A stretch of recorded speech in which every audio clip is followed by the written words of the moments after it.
In ancient Roman warfare, the testudo or tortoise formation was a formation used commonly by the Roman legions during battles, particularly sieges. Testudo is the Latin word for tortoise. The Greek term for this formation is chelona, and during the Byzantine era, it seems to have evolved to what military manuals of the era call the phokon. In the testudo formation, the men would align their shields to form a packed formation covered with shields on the front and top.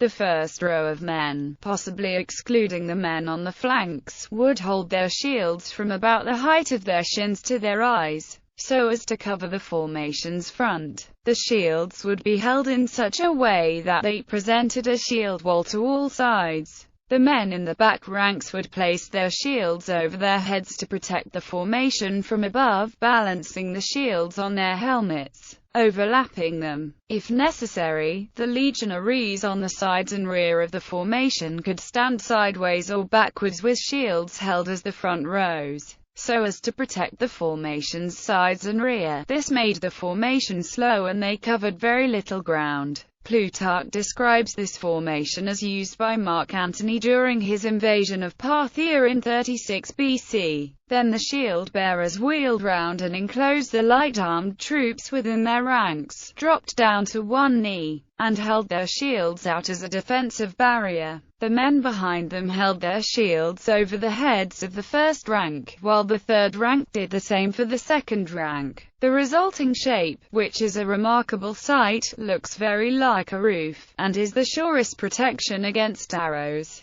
which just glance off it. Cassius Dio writes about the testudo when describing the campaign of Mark Antony in 36 BC. This testudo and the way in which it is formed are as follows. The baggage animals, the light-armed troops, and the cavalry are placed in the center of the army. The heavy-armed troops use the oblong, curved, and cylindrical shields are drawn up around the outside, making a rectangular figure, and, facing outward and holding their arms at the ready, they enclose the rest. The others, who have flat shields, form a compact body in the center and raise their shields over the heads of all the others, so that nothing but shields can be seen in every part of the phalanx alike, and all the men by the density of the formation are under shelter from missiles. Indeed, it is so marvelously strong that men can walk upon it, and whenever they come to a narrow ravine, even horses and vehicles can be driven over it. Tactical analysis. The testudo was used to protect soldiers from all types of missiles.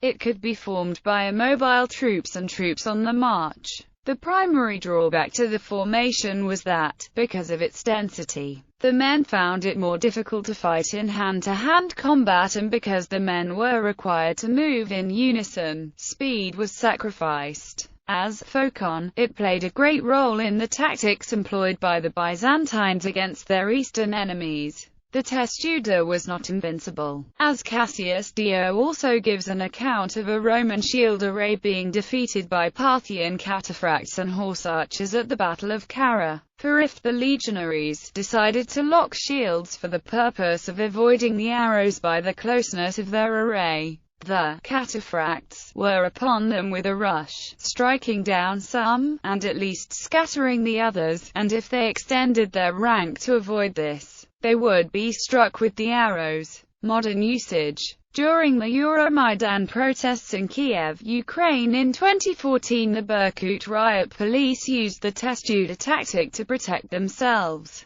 Gallery. Rendered on Trajan's column. Bibliography. Cowan, Ross, Roman Battle Tactics 109 BC, AD 313. Runce, Philip, The Fulcrum, The Late Roman and Byzantine Testudo, The Germanization of Roman Infantry Tactics, in Greek, Roman and Byzantine Studies 44 pp. 265-326. http://www.duke.edu/web/classics/grBS/vertex/44/rance2.pdf.